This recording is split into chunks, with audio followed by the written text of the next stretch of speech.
Hello, my name is Justin the Clue, and I'm here today with Will Sloan. And you're listening to the Important Cinema Club. And today, we're talking about the bad boy of cinema himself, Lars von Trier. That's right. The prankster, the edgelord. That's kind of how he's perceived a little bit. The shit disturber. Yeah, and I think that perception kind of gets in the way of appreciation of his work a little bit. It certainly has for me at times in the past, because he deals in oftentimes difficult and transgressive subject matter, and he takes you to emotional extremes. You know, a movie like Antichrist doesn't always feel like the safest place to be because he has that kind of trickster reputation. Wouldn't you want to go towards that, though, because you like those kind of provocations? I think I do. I think over the years I've had to learn to sort of trust Lars von Trier. All he wants is a reaction out of you, whether it be good or bad. That's all he cares about, is what people will often say, and sometimes he'll even say that about himself as well. I mean, I'm sure that's true. He definitely does have like a prankster side to him. He certainly has a sense of humor, oftentimes a very like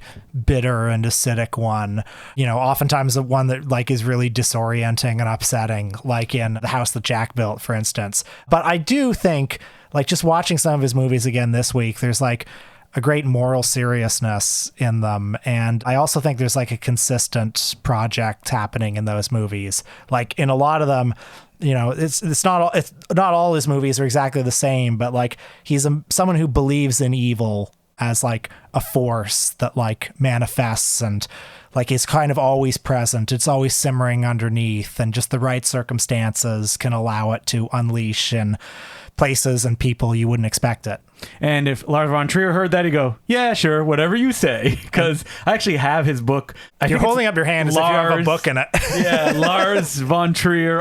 This is a very von Trier on Trier, or is it Trier on Trier? No, it's like Trier on von Trier. Like the joke being that like it's the man commenting on the public, you know, image that he puts out there. Because the most famous fact is the von. He just added it as a pretentious gesture when he was in university. Right. Just to be like, oh, I want to make myself feel more important by putting this von Trier there. And that's the kind of balancing act that you have to kind of, you know, think about when you watch his films, that he's aware of what he's doing.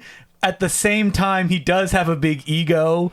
And so, like, both of those things are in constant combat with each other. The idea of, like, oh, he knows that what he's doing is pretentious, but he likes doing pretentious things. And if he's putting it out there, isn't it just pretentious, even though there is some kind of acknowledgement of that? What's your relationship with Lars von Trier? I never really had any interest in his movies when they were coming out, like Dogville, Breaking the Waves. That would have been a little bit before my time. But what was the first one you saw? Probably Europa. And I watched it when I was working at Eyesore Cinema, and I went, oh wow, this I can get behind. This kind of very, you know, maximalist, rigid, control, expressionist, like special effects through the wazoo, which he would then completely abandon. Yeah, I was gonna say, you must have been disappointed by the ones that came after those like three films: Element of Crime, Epidemic, and Europa. But, you know, reading about him and researching him for this podcast, I realized that the reason that, you know, all that stuff that kind of he did afterwards, the Dogma 95, which I should point out, he never made a Dogma 95 movie. Really? Now, No. Did any of his movies, though, like those movies were like numbered? The Idiots was supposedly a Dogma 95 film. I think there's some music in The Idiots at the end, which breaks one of the Dogma 95 rules. Every single one of them broke the rule. Yeah, all of them. And so... what is Dogma 95 for people who don't know? I don't want to get too lost in the weeds on that, but it was a bunch of rules that Lars von Trier, Thomas Vinterberg, and there was another guy that signed on to it as well. And then their little groupie, Harmony Korine, got in on it too. Which was like, we want to kind of revitalize film in the same way that the French New Wave did in the 60s. And to do that, we need an immediacy to the way that movies are made. They talked about a vow of chastity. Yes. It was like no music, no non-diegetic music, no artificial lighting, no handheld camera. You can't bring a prop to set. The props need to be there when you get there.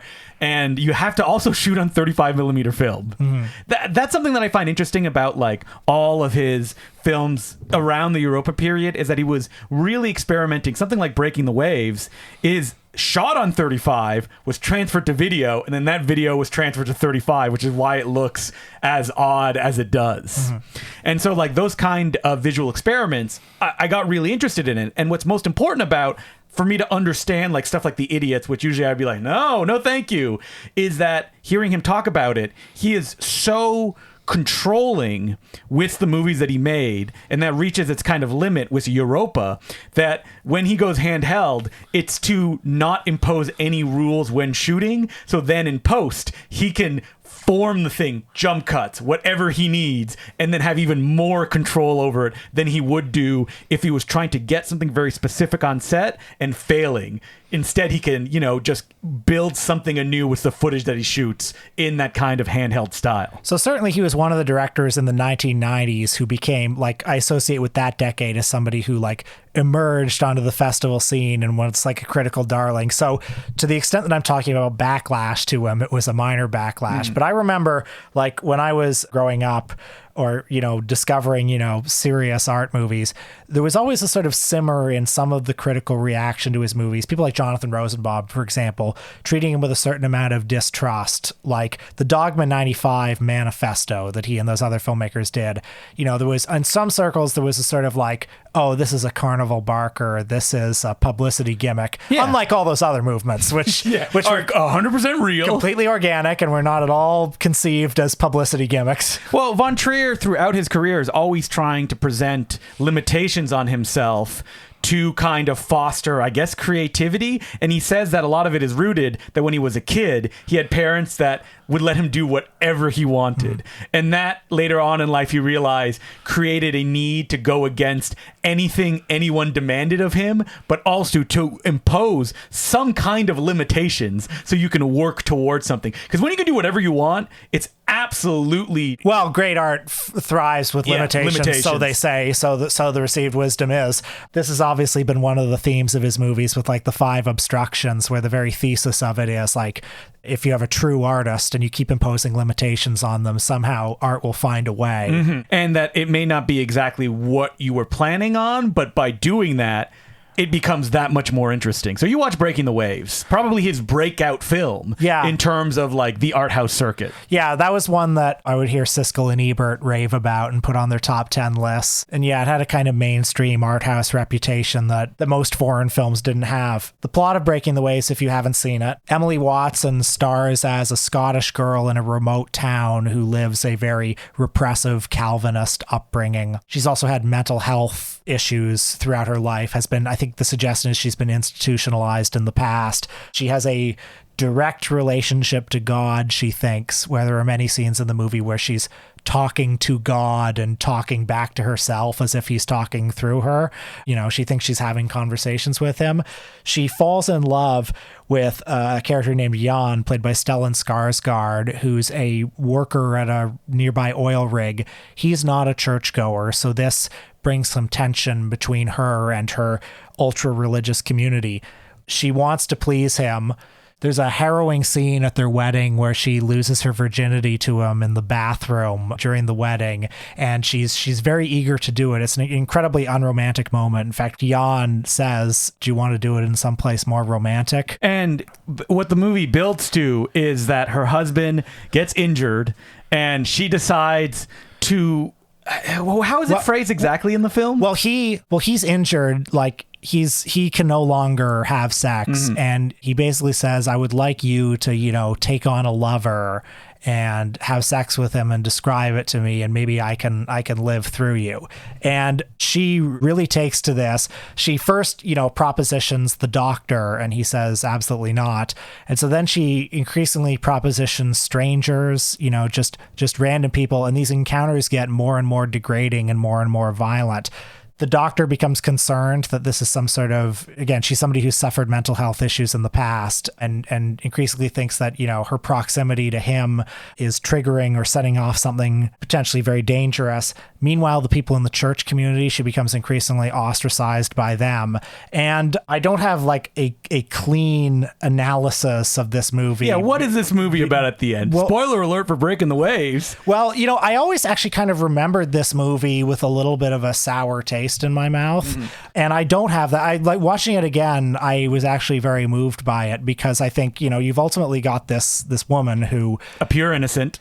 Well... Well, that's what she's human. Yes. I don't know what, because Von Trier said that this was inspired by a book that he read as a child of a goody two shoes who's always good, getting into rough situations. At the end, she's like, oh, but at least I'm still alive, or something like that. Well, at the end, without spoiling it too much, there is a sort of moment of transcendence. There is. It's ambiguous. Well, it's very odd because it seems to imply that, well, she died, and through that, a miracle can happen. Yeah, or like there was a sort of martyr thing going on. Von Trier is a huge fan of Dreyer to the point that he made one of his unmade scripts, Medea, as a TV movie. But I think watching this movie within the context of this week and watching some of the other ones, like the Von Trier movies, to use a corny phrase, it's about getting comfortable with the uncomfortable. It's about being, you have to be at home in ambiguity, and you have to be comfortable in a space where, like, you know, evil and good are constantly interacting, and it's hard to tell one from the other sometimes. You know, this character, who again is a sort of innocent character, a human character, certainly a character with flaws, but, you know, basically an innocent. You know, she's in one incredibly repressive patriarchal structure, and she's hemmed in by it. And then there's this Jan character who does lead her on this road of, well, you know, there's a lot of ambiguity about the extent to which she's a sort of willing participant in this. She's doing things that she could never do before, and using it as an expression of, you know, her love for her husband, that she can explore these things that have always been, you know, banned. And Breaking the Waves is not one of my favorite Lars von Trier films. Out of all the ones that, like, when you talk about him as a filmmaker, there's often a knee-jerk reaction that people almost feel betrayed by him. You'll hear a lot of, like, vitriol. So I think I know what you're talking about, but, like, what do you attribute this to? Well, it's the fact that, like, his movies are on some levels miserable by the end of them. Like, think of something like Dancer in the Dark. I don't know if you've ever seen that one. I have seen it, yeah. But that also ends in that kind of, like, gut punch. Like, he's looking to engineer that reaction in an audience, sometimes leading them down one path just to let them wallow in the muck later on. Well, speaking for myself, the times when I felt distrustful of Lars von Trier, or I mean, betrayed is a big word, but the times when I felt... How dare you, Mr. von Trier? Yes, in this movie that I volunteered to see myself that no one made me see. The times when I felt distrustful or skeptical of him, it's like you go into the movie and you kind of, like, you're not quite sure what you're signing up for by feeling certain things, if that makes sense. Like in Breaking the Waves, when she's making the case for her own sort of like sexual liberation that is also sort of entirely at the service of this man, and then meanwhile she's ostracized by the community, which I think you are supposed to think is wrong. Yeah. I think maybe the sour taste that I had in my mouth about this movie for years was a sort of feeling of, okay, what am I actually supposed to feel about this situation? Is it right that she's doing this? It's probably ridiculous that I felt that way for so long, because the movie purposely doesn't have an answer to that question. I think that the reason that I usually kind of bounce off Breaking the Waves is the idea of, like, well, this is where we're going. We're going to this kind of like miserable end finale, even though, like Will said, you could see some moment of transcendence in those final moments. But you feel it's just following somebody on a path of degradation, and you kind of see where it's going. Yep, exactly. And that's why it's not one that I watch that often, even though, of course, I very dutifully put that Criterion on my Blu-ray shelf, took it off, sold it to somebody else, and I'm like, I'm good. I think for me, it's the Emily Watson performance that kind of keeps you going with it, because it is ambiguous throughout the extent to which she's there. And I mean, she's a sweet character. She's a likable character. You have empathy for her, and she does a good job communicating that, as well as just this feeling that maybe she has no idea what she's doing. And that's a very uncomfortable place to be in for 2.5 hours. The things that I love about Von Trier are his playful experimentation with form and his sense of humor, which we discussed a little bit before. I think he's a very funny guy, even when it gets like very dark. The last film that he made, The House that Jack Built, it's so funny, even though that it's showing you really gross stuff. And I can understand why people react to it like, well, that's just edgelord stuff. Like, let me vomit in my hand and show it to you. It's like, ha ha ha, look at that. But I also think like I've come to believe that leavens, like it's an important ingredient. I mean, the movie if it was pure misery, then it would be unwatchable. And as with David Lynch or any serious filmmaker who deals in, the dark and the transgressive and believes in evil, like there's an understanding that it's not just that. Like there are moments of levity. If you watch his early films, he's a guy that is just obsessed with experimentation and visual beauty to the loss of anything else. Like you watch the first film, Element of Crime, you're like, well, how did they get this shot? I can't wait to see where this camera move is going, but it's like a hollow experience at the end of the day because there's nothing there. And to find that kind of, meaning, he did have to go to basically that handheld inspired by, and he said this himself, Homicide, Life on the Streets, that he watched that show or someone told him to watch it. He's like, wow, you can break all these filmmaking rules. And he ended up making a show called The Kingdom, and he ended up shooting it like Homicide, Life on the Streets, and that he just never wanted to go back to the other kind of style that he had before, beyond little interludes, oftentimes like very stylized, like it happens in Breaking the Waves, like the chapter marks throughout, which are these moments of sort of catharsis. They are very like sharp and beautiful, like special effects shots with moments of like blaring American pop music, and he does it again in like Melancholia later on.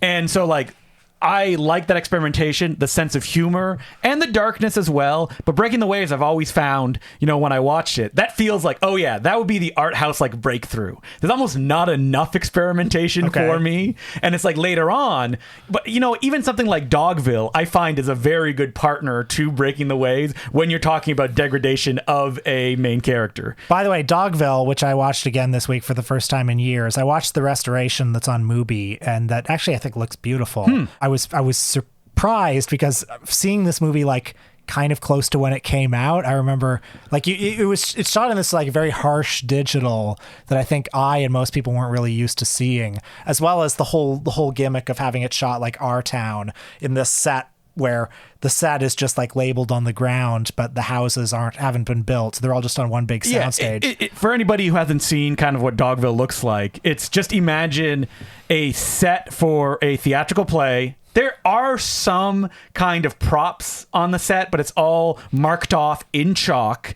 And the gimmick is you can always see through the depths of the town. So like someone will be having a conversation at the front, but because there's no walls, you can see what's happening in the dark far background. And so Ben Gazzara and Lauren Bacall and all these people are just like, so much of the acting that they're doing is just sweeping the floor in the background. I mean, it's a pretty radical like experiment to do with actors. And especially that you have a recognizable star like Nicole Kidman in the main role, interacting with all these like old Hollywood types and the new Hollywood people. Look, it's the Vision himself starring in the film. That's right, yeah. The plot of Dogville is that there's a town called Dogville where it's like any small town. It takes place in old America, if you will. And that much like, the set itself, the setting is just sort of like an almost like idealized or a platonic idea of like old American small town. And Paul Bettany is an artist who doesn't really do much art in this town, thinks he's better than everybody. And when Nicole Kidman, a woman on the run, shows up in the small town, they're not sure what she did. They hide her away for a while, but decide, hey, you know what? Let's give her 2 weeks, see what kind of person she is. And crucially, like Paul Bettany, who's the son of, the town elder, like he kind of sees himself as the spiritual and intellectual and moral center of the town. He's the town leader. And basically what he is like the white liberal. Yeah. And what happens? Do all these people who consider themselves good and moral start abusing Nicole Kidman because she allows them within this situation trying to be a good person that, can we say a slippery slope, if you will? Does she go from volunteer to slave very quickly? Does it become coercion very quickly? Yes. And does she eventually abuse them? I mean, I remember when this movie premiered at Cannes and then was released theatrically. I mean, it was very divisive at the time. And like it came announced as this is the first in Von Trier's America trilogy. Yes. And then coming in the context of like, you know, premiering at Cannes the month after the Iraq War started, a year and a half after 9/11, it was like this was a very heated moment for like a European auteur to be making I'm going to make a movie about how America is bad. Trier said that he does these trilogies like the Europa trilogy or the America trilogy because if you have one good film, the people are forced to like buy the other two even if they're bad so he can sell them off like a pack of socks. This is the side of him that I've come to appreciate over the years, the showman side. I do genuinely like it now. And so Dogville, I mean, if we're talking about degradation, it's just like the one step above Breaking the Waves. Well, yeah, I mean, I remember when this movie came out and seeing Ebert and Roper's like very negative review of it and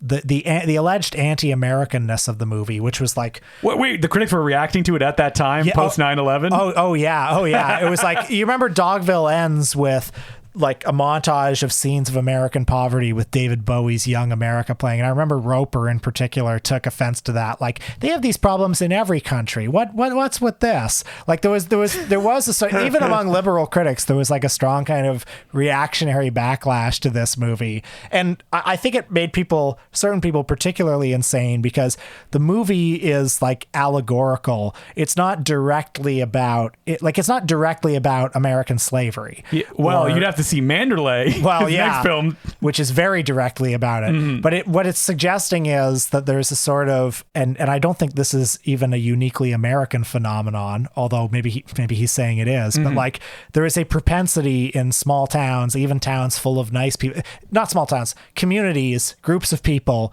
One thing can go one way and the other thing can go that way. And then eventually human nature, which is like, destructive. Well, human nature is human and it can be, harnessed in one direction, but then it can also be very, very easily harnessed in the direction of evil. And it's a scary thought to have. I mean, it could easily be a movie about, Germany in the interwar period or at any other place where evil but America fostered. On the world stage is universal. So that's why you would put it in that period. So there isn't that disconnect. Yeah, absolutely. And I think that the movie is, in my personal opinion, way too goddamn long. But isn't it a perfect theatrical presentation that when you go see a play, those are usually about 3 hours long? That's true. Yeah, absolutely. So that's exactly the kind of vibe that it is. But every time I watch it, I'm looking at my watch, I'm like, how much more abuse does Nicole Kidman have to go through? And I'm like, there's an hour left. I thought we had rock bottom. What are the ones that you like a lot? Because I know that you collect the films. I know that you're a fan. What are the ones that, like,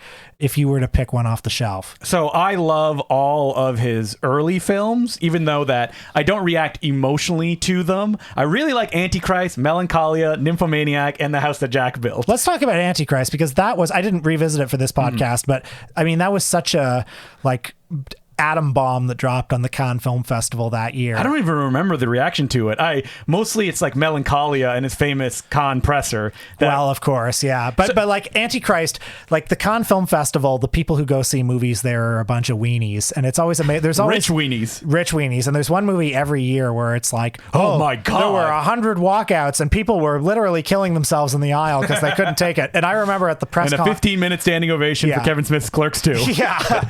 And I remember that at the press conference for Antichrist, the first question, there was such hostility. The first question was, you've come to this movie, like, explain this movie. You have to explain this movie. And Von Trier said words to the effect of, I don't feel I have to explain it. You're my guest here, and I'm the greatest filmmaker in the world. He actually said that. That rules. Yeah. I love that. Good for him for saying that. Maybe not good for him for saying certain things he said at the Melancholia press conference. Well, when you talk about Von Trier, it should also be noted that he is very upfront with that he has crippling OCD and other kind of psychological stuff that he struggles with and that he sees therapists a lot about. Like, he won't fly anywhere because he's terrified of flying. That was something that came up when Dogma came out. Like, hey, he's never even been to America. What does he know? Which is like, give me a break. Yeah, come on. The universal appearance of America? You fuckers haven't been to North Korea and you have opinions about that place, so come on. I'm glad you're raking Roper over the coals. Richard Roper, I would love to be your friend. Really? If he showed up, he's like, well, let's have supper every week. I would say, yeah, let's get a drink, buddy. Are you a subscriber to the Roper app? Yeah, well, I was. I don't think it works anymore. Rest in peace, Richard Roper app. And so, like, Antichrist, I think... I don't know why this one, because it is filled with kind of like misery and torture, but it's so elevated. Well, certain of the images, yes. The scene with the scissors, for instance, or the scene with the big rock and a certain genital area. Here's the thing is that, like, Von Trier, I think he's talked about it, that he has kind of an aversion to genre. That was actually one of the rules of Dogma 95, is like, you cannot make a genre film, to which I say, shut up. Yeah. What are you talking about? Is that Antichrist is basically like an Italian exploitation movie. That's funny. It's true. Like, just think about when people think about that movie, the images are so kind of expressionist, in your face. Now, that is a technically ugly looking film. Like, that digital video is like, ah! Except for the opening scene, which is in that high contrast black and white. Yeah, I mean, when I saw it, I definitely, like, I don't know, I felt very disturbed and bothered by it. I mean, certainly the opening scene where, like, the baby falls out the window is horrible, but then... It's so kind of heightened, though. Oh, yeah. That it's even Which though it's adds to the horror, I think. Well, see, that's the thing, is that I'm like, Von Trier, when you're trying to do something that's getting me into it, like Breaking the Waves, that's when I'm like, no, not for me. But when it's so elevated, and it is horrifying, and it's operatic in its presentation of, I want to see those, hardcore inserts in Antichrist going at it. Yeah, but then the rest of the movie where it's, Charlotte Gainsbourg is the grieving mother and Willem Dafoe is her husband, who is also a psychiatrist, who basically sort of deadens himself during this to what he thinks he's doing is taking care of his wife, turning on the psychiatrist brain, making her his subject, and like the sort of evil that brings out, that dynamic brings out, as well as, I mean, I'm sorry, I should see this movie again to remember this exactly, but does she not theorize later in the movie that all women are evil? I think something like that. I think it was like when that movie was originally pitched to the public, the idea was it's a vision of the Garden of Eden where it was Satan, not God. And so basically the suggestion is like Eve is like the harbinger of evil, rather than... Oh my God, how could Von Trier make a movie like that? I'm not up on my biblical... infect the teenagers of our day. And they're going to go around thinking that women are evil and that they're the pure root of evil.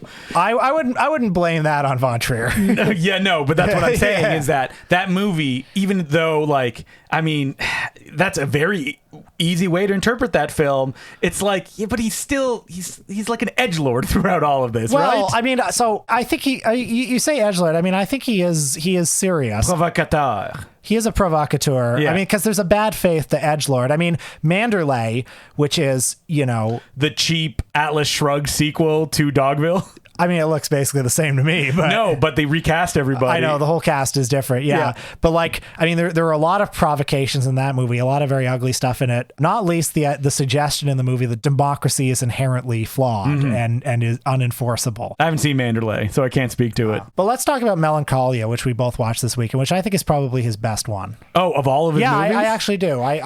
That's the one that moves me the most. So the first time I watched it, I was like, Von Trier's doing his thing. Rich people. It's a miserable movie. You don't like movies with rich people. I mean, if they ask me to care about them, no. Or spend too much time with them. But I think Melancholia is a great portrayal of depression and what it means to be depressed, especially when you're surrounded by all of this like stuff that people are telling you, well, you should be happy, this should be good. And it's like, I can't, like... And it's so smart the way that it approaches it, where like it's kind of fun at the beginning. You feel something is off, and then you have this Kirsten Dunst character who's getting married, and her sister comes up to her and goes, "Hey, don't let this start again." Like, this is a cycle that she goes through, and she can't escape these like waves of the depression that hits her, and you just follow that pattern as also the world is going to end. Her sister and her brother-in-law are, extremely wealthy, and they've created this wedding around her, including the wedding planner played brilliantly, I think, by Udo Kier, who, I mean, I'd forgotten this. It's so funny. We're halfway through the wedding. He's like, "She has ruined my wedding. I would never even look at her." And then every time you see him, he's like put his hand over his face so he doesn't have to see her. Really funny. Yeah, really funny. But yeah, the Kirsten Dunst character is like, she has like these high-powered sister and brother-in-law, who it's more their wedding than hers at this point. And then, do you know how much money I spent on this? Kiefer Sutherland, his only role in a Von Trier film? Yeah. Oh. Got her divorced parents, sniping at each other at the wedding, like already kind of going off the rails. The boss, who she has by family connections, is like promoting her in the middle of a wedding. She doesn't even have control over her career.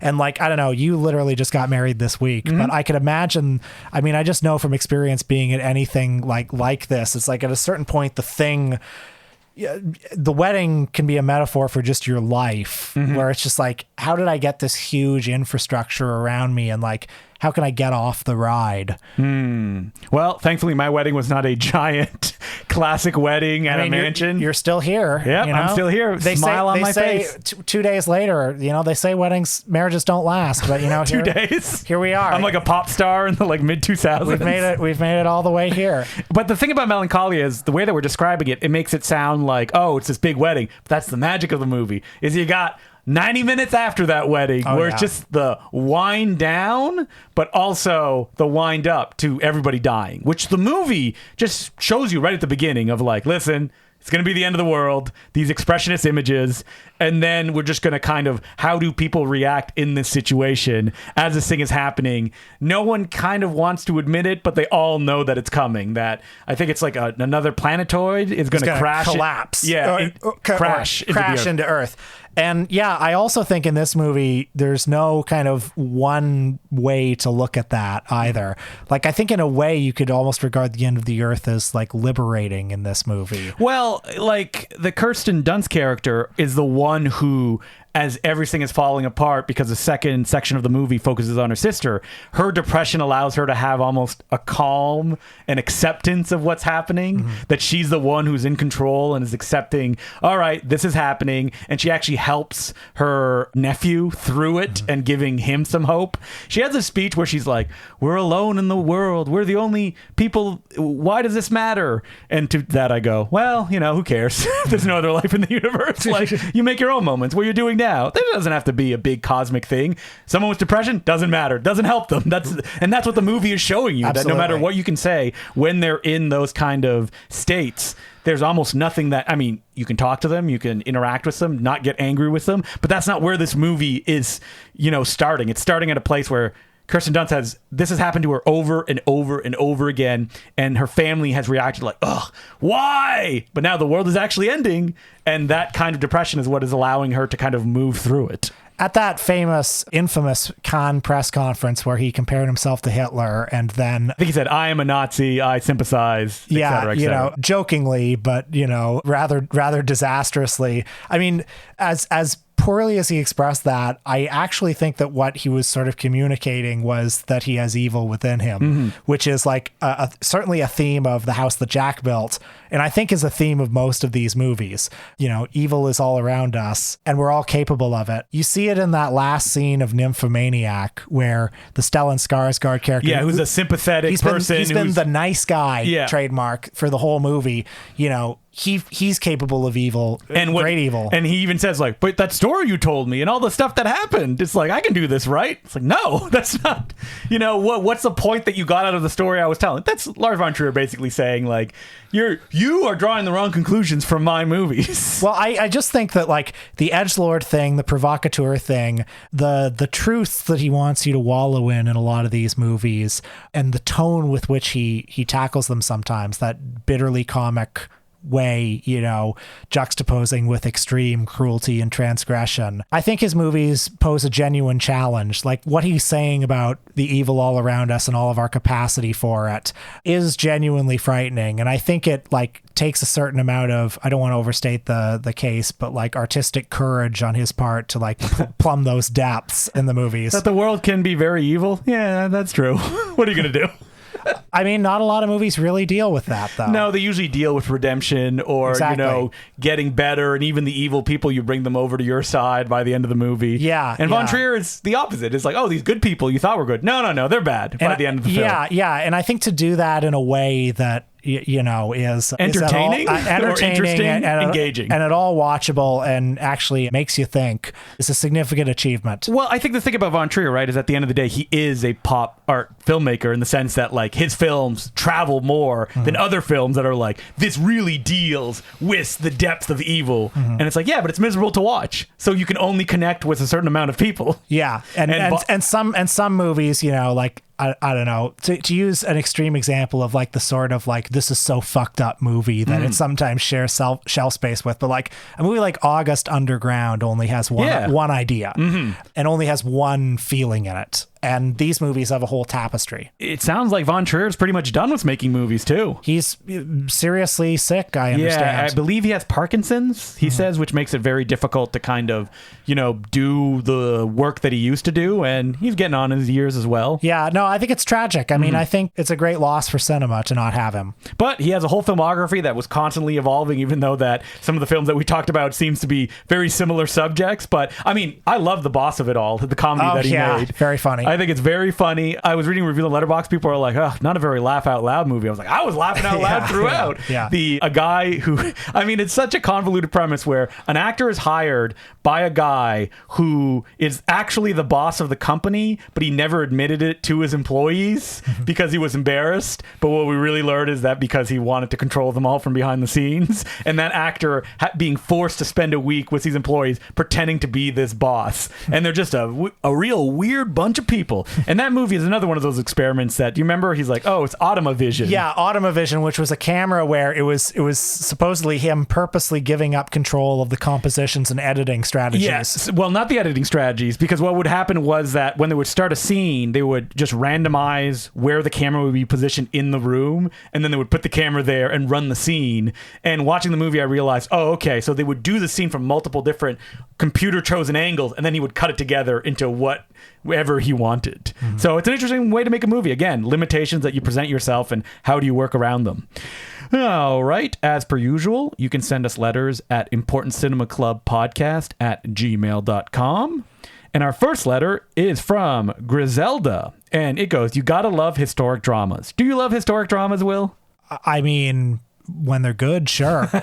But it's not like a genre that you like go towards. No, I wouldn't say that, no. Because I know that someone like my brother, like he loves big historical war movies, even though it's like, oh, Ridley Scott has Napoleon coming out. I was like, what has Ridley Scott done in the last 10 years that would make you think that he could make a Napoleon movie right now? That's such a broad category, though. Like historic dramas, like you could be talking about like Pride and Prejudice or something like that. Well, the letter continues.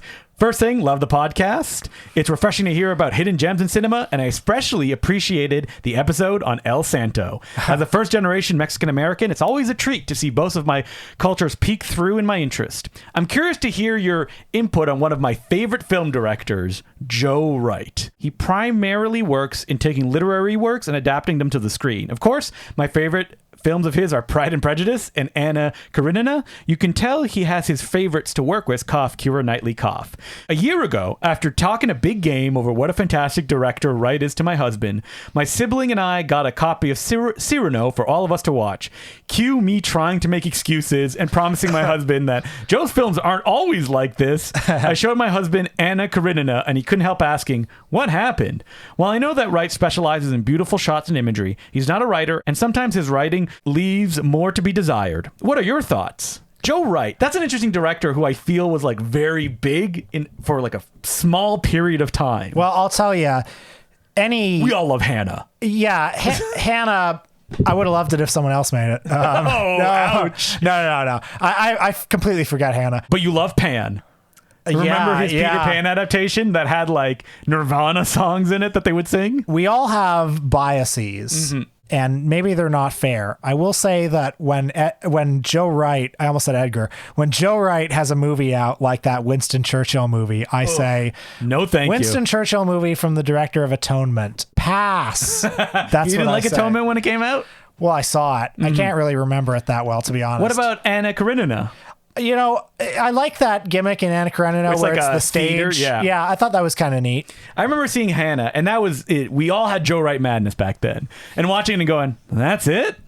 That's all he's got? Well, I was kind of, when Hannah came out, I remember thinking like, oh, the guy who made Atonement wants making an action he movie. wants to kick ass, and then it was just like, I wish an action director made this. But yeah, I mean, he's a guy that is he people still love working? Pride and Prejudice, Yeah, which they I love Pride and saw in a dorm room 15 years ago and don't remember. You know what? Joe Wright episode. Joe Wright, let's do it. Actually, we should do a Joe Wright episode. I'd love to. All right, well, you got to watch Pan. Of course. I mean, I haven't seen it. Pride and Prejudice, and then we'll watch one of his other Like late period ones. Oh God, he did The Soloist. Do you remember that with Robert Downey Jr. and Jamie Foxx? Oh, that probably opened TIFF, right? If it did, You're thinking of The Judge. yeah, but The Soloist is definitely an opening TIFF style movie. Here's an episode post Iron Man, Robert Downey Jr. Prestige Vanity Projects. I was also thinking we do a whole episode on Peter Pan adaptations. Oh, woof. Because there's so many of them. I can't believe. Oh, might be fun to watch Hook again. Yeah, and don't forget, is it Wendy from the director? Remember the director of Beasts of Southern Wild? He had a Peter Pan adaptation. That's right. There's one every couple of years that's like, what if Peter Pan was dark? Something. Yeah, dark. Yeah, or something like that. And there's another Disney Peter Pan live action adaptation coming down the pike as well. Oh, boy. Well, Joe Wright, a lot to think about there. I do want to do an episode, though. It's like, let's be fair. Let me check my biases. And our next letter is from Peter. And he goes, hey, Justin and Will. First of all, congratulations to Justin on his wedding. Thank you. Thank you both so much for expanding my cinematic horizons. I have a newfound curiosity and appreciation for Poverty Row, the National Film Board of Canada, and classic martial arts films. Regarding the martial arts films, I was wondering if you could recommend a couple of titles that are free of animal cruelty and sexual violence. I know that not all classic martial arts films contain those things, and I certainly don't judge anyone who can overlook those things in a movie. I'm just at a time in my life right now where I try to avoid that kind of stuff. For example, my current favorite of the genre is Duel to the Death. Any more like that? Thanks for everything you do, Peter. That's actually a good question, I have to say. Because there's a lot of those movies have that. Like, what's throw on the iron-fisted monk and you're like... that was going to be my go-to. Sammo Hung's directorial effort. I can't wait for the comedy kung fu. 10 minutes of rape in that movie. Yeah, my God. And animal cruelty, I mean, folks, it's real. Yeah, if an animal looks like it's killed in a Hong Kong movie, as Batman Bay Logan said, yeah, they probably killed it. Yeah, but... I would also say both things are probably a minority of kung fu movies, and it would be nice if there was a warning on the box to tell you, don't watch A Calamity of Snakes. No, or like even something like Eastern Condors has a scene where a character rips apart a real snake in it, so it's like And now we're getting at the point where I have to recommend one. And I'm going to forget if these that's movies, what's going to happen. Yeah. But I would think Drunken Master I've seen enough times to know it doesn't have any sexual assault. But I would say do not watch Snake in the Eagle Shadow, because isn't there like the animals fighting with each other in that movie? I can't remember. Yeah, I believe there is. So it's like, I think Drunken Master is safe. Do you go through periods in your life where you're like, I don't want to see any of that kind of stuff? Not yet. No, I would say I never want to see animal cruelty in a movie. Yeah. And like a movie like, for example, Cannibal Holocaust. The first time I saw it, I watched it through because I was like, well, if you're going to do this, you might as well watch all of it. This is what we've signed up for. And I've watched it since in the animal cruelty free version. It's something I really don't like. As for sexual assault, boy, there's a lot in martial arts cinema, especially from Hong Kong. Yeah. One question I have to ask you, have you reached a level due to your current life where you go look like doesthedogdie.com? I've never looked in advance, but I will say that whenever the dog's in danger, I do feel it more. Wow. Yes, I do feel it more, and I do more think I hope the dog doesn't die. The recent film Anatomy of a Fall definitely sent me on a roller coaster ride in that regard. Oh, is there a dog? I haven't seen it. I'm not going to spoil anything. There is a dog who, at one point, there is some danger. Does he solve the mystery of the film? I assume. I'm not telling anything. All right. I'll have to check it out for myself. And also check out howthedogdied.com just in case. Anyway, Enter the Dragon I don't think has any animal cruelty, does it? It definitely has sexual assault, though, because that Angela Mao scene. Oh, yeah. Fuck. Holy shit. What are we going to... It's almost like popular entertainment sings like sexual assault is just accepted as a genre trope for many, many years. And only now are people like, maybe we could do something different than this and not normalize it in these movies. Well, then I only have one answer for you for sure. Battle Creek Brawl. Is there any sexual assault in there? Let me think about it for a second. I mean, you know what? I would go to Patreon and join our Discord. I feel like people more knowledgeable in this moment than us could answer. Because, like, unless I just watched the movie, I don't know if I can answer those questions. Yeah. What I would say is, like, if you like Duel to the Death, watch High Flying Fantasy Wuxia. The chances of animals being, but then there's sexual assault in them. What about something like Zoo Warriors from the Magic Mountain? Is there any in there? I feel like there's some bird stuff where they get like hit by arrows in it. My God. Yeah. Okay. Or maybe like a Chinese ghost story. Any title I say, I feel like someone listening is like, but you forgot this. And I would hate to lead someone on the path where they had to see something like that when they've specifically asked not to. So yeah, if you're on the Patreon, hopefully join and see if there is, because help us out, folks. So the letter writer also mentions that they're a fan of weird movie memorabilia. Do you ever collect like weird, not necessarily just like posters, but like you're looking for, I don't know, like a hat that had the movie's name on it to advertise it when it came out? Man, so a friend of mine who is possibly listening has a hat for the Woody Allen movie Anything Else. Yeah. It's got the Anything Else logo in it, which if you've seen the poster, it's I think I can guess which friend that is. Yeah. No, I don't think you know him. Oh, have you said his name to me before? I don't think I have. Say it off, Mike. Okay. And I saw that hat and I was like, fuck, I want an Anything Else hat. And I went on eBay and when I searched Woody Allen hat, I only found ants, which is not That's a pretty funny thing to wear, though. An ant's hat? Yeah, maybe I should get that. One time I didn't bid on a crew jacket from the movie Cracking Up by Jerry Lewis. Whoa, it was on sale? Under the title Smorgasbord. It was probably like $200 and I was but a poor student. Yeah. And now it haunts you to this day. Probably go for more than 200 now. No, thanks to the Jerry Lewis fever the Important Cinema Club has created. Yeah. Would you wear it if you had it, or just put it up on the wall? I might not wear it outside. It had the original title Smorgasbord, to be clear. But you don't want to confuse people when you go out into the public. Okay, here's some weird memorabilia I have. Thanks to the estate sale of various heirs to the Three Stooges, I have a piece of one of Mo Howard's suits. Yeah. And I have a piece of Curly Joe Doritos shorts. Yes, that's right. I got it for $30 and it says on it, authentic piece of Curly Joe Doritos shorts. And I have it on my shelf and I like to look at it. The stationery? Yeah. Curly Joe? I have a piece of Curly Joe stationery that has a little caricature of him in the upper left corner. Yeah. I'm not a big memorabilia hunter. I remember listening, there was a podcast where they talked about it and like hunting down. They're like, we need an original reproduction of Conan's sword. And all I can think when I hear all this stuff is, I got no room for this stuff. Like, come on. Exactly. And like, I don't care if it's original or screen used or anything like that. I mean, I just bought, the thing that I like is a Jackie Chan figure from Dragon Lord. He's right behind Will, right there. He's a beautiful man. Drinking from a little pot.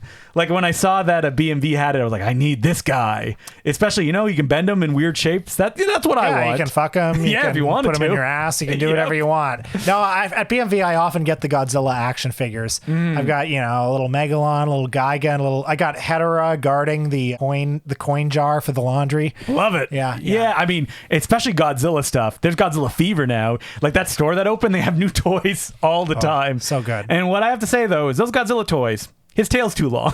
Yeah. Any Godzilla I get, the tail is so long. Where do you put him? Yeah. Hard to put him on a shelf. Yeah, I can't. The one shelf I have for action figures, it's always shaking and falling over. It's like, you just don't have room for this. All Godzillas are beautiful. That's what I would say. And if he's got a long tail, that's just the way he was built. Yeah. Well, thank you again for the letter. And what are we doing on this week's Patreon, Will? Well, it's Joe D'Amato corner again. People demand it. They're like, we want more D'Amato. We want more D'Amato. Speaking of animal cruelty, after we're recording this episode, we are going to a rare theatrical 35mm screening of a Joe D'Amato movie. That's right. We're going to see Emmanuel in Bangkok. But in an academic setting. That's right. There will be the Italian Studies Department will be doing a little talk, and we're going to see a 35mm print, probably very red, blood red, I'd imagine. Yeah. Of Emmanuel in Bangkok, which it's so funny because we'll watch this movie, I think a couple weeks ago. No, I watched. Oh, okay. This was not in my Emmanuel, but I have seen it within the last 5 years. Okay. And do I remember it well? No. No. It was, you know what? It was a long time. It was back in your star rating days. And I don't know if you looked at your review. You did not give it a very high star rating. What did I give it? Like 3? 3, yeah. Well, I can't wait to watch it with an audience. I say after tonight, minimum 4. What is the last Sensu screening that I saw? I was it maybe Caligula when they showed that? Oh, God, I remember that. Yeah. That was off a DVD, though. It wasn't like a print or anything. Have you been to Cult Night lately? because Cult Night used to be an institution at the Cinema Studios. Wow, yeah, they would play like Super Fuzz and Cue the Winged Serpent on film. 35 millimeter film. Yeah, Dolomite was another one. I think maybe the last Sinsu one I went to was before the pandemic. I went to Cult Night, and it was a double feature of Bend It Like Beckham. Yeah, they would do that a lot. No, it was like Coffee with Pam Grier, and then, I swear to God, Baise Moi. Oh, Baise Moi. That's very rough. Which I have to say, after that screening, I really became all for trigger warnings because I feel like some people in the audience We're not ready for it. We're not ready for it, and it's like, holy shit. I mean, that has some really upsetting stuff in it. Sorry, I'm just thinking of the... Coming after Coffee, like a wacky blaxploitation movie. I saw like a screening of Kong Skull Island, and the guy before the screening is like, the Oscars that just happened, I don't remember who said it, but he's like, we got to dig up these stories and put them on screen, and now enjoy Kong Skull Island. That's so funny. I was like, what? Yeah, from the old basket of IP. Yep. You remember when we were like young and they would do those like preview screenings of movies at Sinsu, and I remember one time like they showed some bad movie, and then the next day like Eastern Yoon was introducing a screening, and he was like, hey, how about that movie yesterday? Wasn't it garbage? Well, that's classic Eastern Yoon. Yeah. I mean, we're too old now. Maybe they do cool stuff like that and we're just not in the know. Yeah. Well, so that's what we're doing for Patreon this week, and you can join at patreon.com/The Important Cinema Club. So what are we doing next week? Oh, you know what? I'm asking Will when you have the director's title and the director's name in front of you. So we have not done many Russian filmmakers, I don't think, for this podcast, right? We haven't even done Eisenstein. We only did once, I think. Eisenstein, too mainstream. But you know what? We'll do him if we need that Eisenstein boost. Yeah. When people are like, oh, another podcast about Eisenstein? Well, we're going to be doing a Russian filmmaker next week, and it's mostly just an excuse for me to finally watch the Criterion Blu-ray of War and Peace that I have. Oh, yeah. Now, this is a movie that was a huge deal when it came. Like, they screened it a lot, and people that saw it were like, wow, this movie is great. I remember hearing on a podcast that someone said that Adam Rifkin went and saw it. Yes, Adam Rifkin, the director of The Invisible Maniac. And then he was like, all right, I'm going to go see it again tomorrow, too, because I love it so much. And this is the movie. I don't know a lot about this movie, but wasn't it like a big anniversary movie? And the Soviets were basically like, have all the money to make all this the movie. money. People were tweeting about recently that, like, remember when they used to have armies on film and you just get a bunch of people? And this director is famous for doing that, including his film Waterloo, which has a drunk Orson Welles in it and gigantic crowd scenes. The director's name is, and I'm going to butcher this, Sergei Bondarchuk. He's famous. I'm aware. I'm familiar with him, but saying the name can but you be don't know hard. how to say his name. Saying the name can be hard. Did we look before we started recording if we could find someone saying his name? And we're saying this because I can hear you fuckers listening to this being like, Bondarchuk or whatever. Yeah. And it's like, listen, guys, we're not saying this name in casual conversation. No. And neither are you. Hey, we tried to do the work. I watched 30 seconds of the video was eulogy for Sergei Bondarchuk. Yep. And it was 30 seconds in. Well, it started, I said, I don't think it's him because they're all teenagers, but maybe they love the director. Just a funeral for a kid named Sergei Bondarchuk. Who died in a car accident. It was very sad. So we're already doing the research. Yeah, we're doing the research. We're already experts. They didn't say his name. Yeah. Maybe they did, but I was like, I feel dirty watching this. They didn't even say his name. So that's what we're doing next week. Everybody watch War and Peace, because I have a feeling the episode may just be us going, wow, how can we describe the sights that we see on screen? We'll find a way. We're both going to read War and Peace. Pick your favorite translation, Will. Okay, I'll do, you know what I'll do with the book on tape, and I'll do it at like 5 times speed. Yeah. And I'll stay up all night. Perfect. That's how you do this kind of stuff. So until then, my name's Justin DeGlue. I'm Will Sloan. Thanks for listening.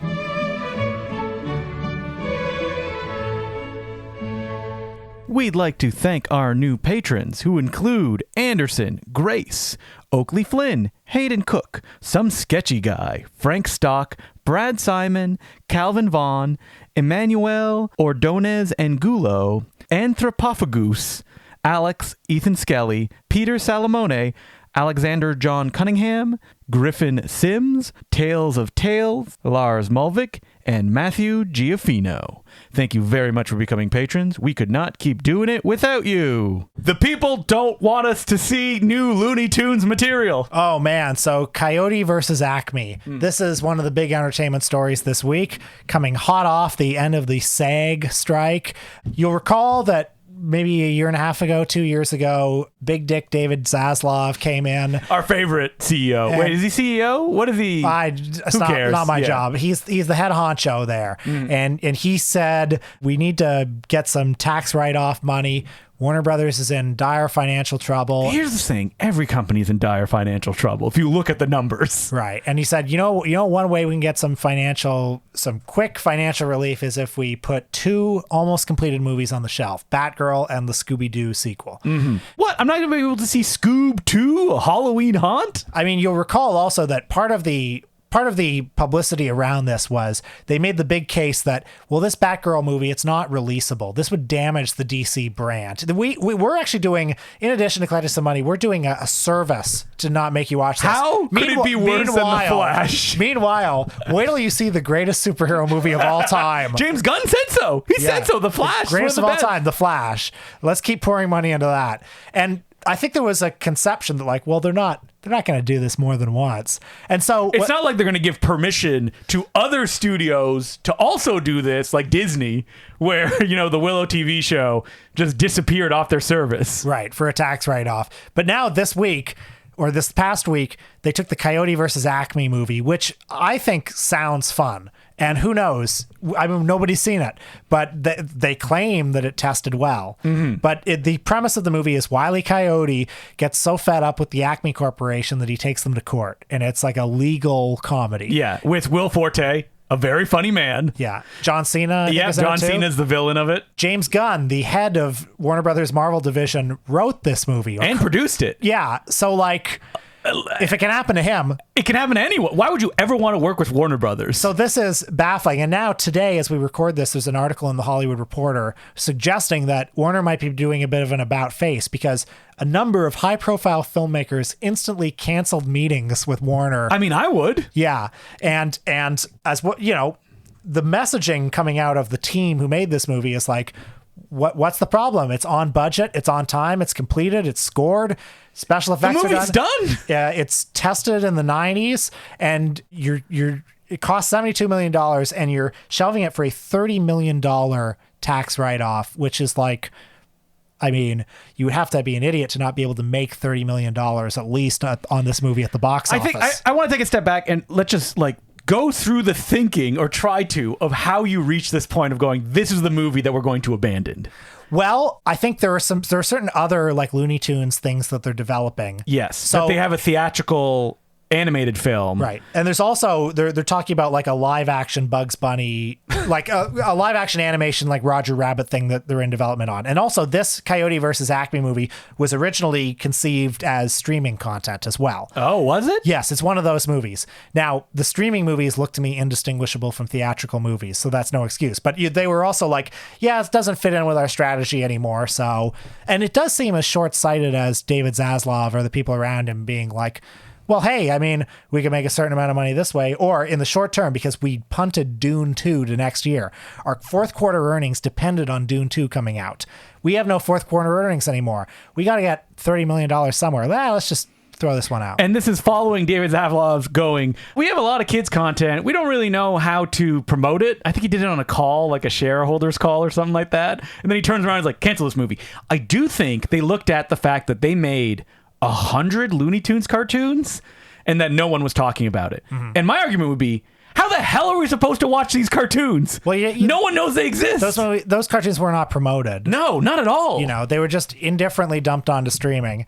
And this movie, like, you can't watch them in Canada if you want to watch them. But yeah, I mean, just baffling that, like, there seemed to be no thought about, okay, what are the unexpected I mean, they're not even unexpected. What are the consequences of this? Where you see, like, filmmakers, what serious filmmaker would want to bring a movie to Warner Brothers? Now, probably their thinking was, this won't come out. No one cares about a movie like this. Yes. Yeah, 100%. I think they thought that. And they also thought, oh, we got away with it with Batgirl. It's fine. Yeah. And if Batgirl, like, that's such a big, brouhaha, we got away with it. And the guy who's directing the Coyote versus Acme movie, well, he's got another, like, movie with the studio now that he's working on anyway. So he's not... Does he at Warner Brothers? Well, he does have a movie in development there. That's bananas. So they were probably like, get me out of here. Well, I would too, and I'm sure he would probably want out. But it's like you read about like the human stories of this, where it's like he relocated to London for 18 months to make this movie, you know, like away from his family. Because they went to London because of tax rebates and stuff over there. But Will, you know, they're paid for the work that they do. Does it matter if the movie comes? Yeah, it goddamn does. That's why they're making movies. It absolutely does. And I feel this way about like every movie. I feel like good or bad, it's like at the end of the day, you know, people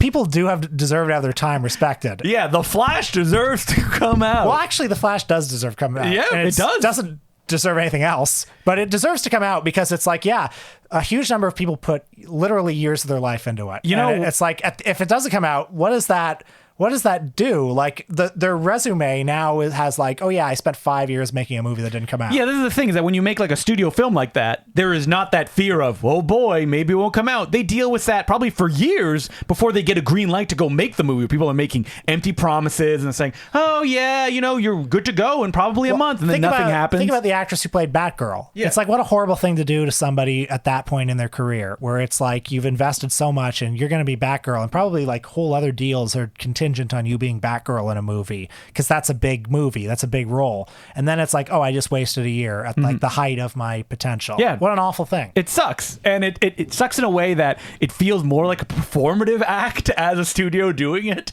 To what ends, I don't know. It's like it's sociopathic, and it's also just you know, looking at movies as nothing other than just like numbers on a balance sheet. Yeah, which, you know, David Zaslav, if he thought he could save $20 million by burning the negative of Casablanca, he probably would do it, you know? Well, he's from Discovery, right? Which they literally just pump out garbage. Factory, yeah, so that's how he views all this stuff. And that kind of reaction probably genuinely shocks the Warner Brothers people, because they're like, oh, well, we've done that. Maybe we've shot a season of a TV show and we haven't put it out. No one cared. Yeah. And it's like, yeah, I mean, that's also bad, but you don't understand the way that these kind of movie things work. I mean, if I were, I don't know, a shareholder in Warner Brothers, maybe I would want to replace David Zaslav with someone else. Well, I would think so, because, I mean, think of the reputational damage this does. Think of the damage this does to relations with artists. Yeah, know? I think that they would have to get rid of David Zaslav and get somebody else in, and the first thing out of their mouths would have to be like, we're not going to cancel any movies. Yeah. We're not going to do any more tax write-offs. And in fact, here's Batgirl. We're releasing Batgirl. They should just like That's 100% going to happen when a new studio head comes in. Yeah. And, you know, we'll just deal with it,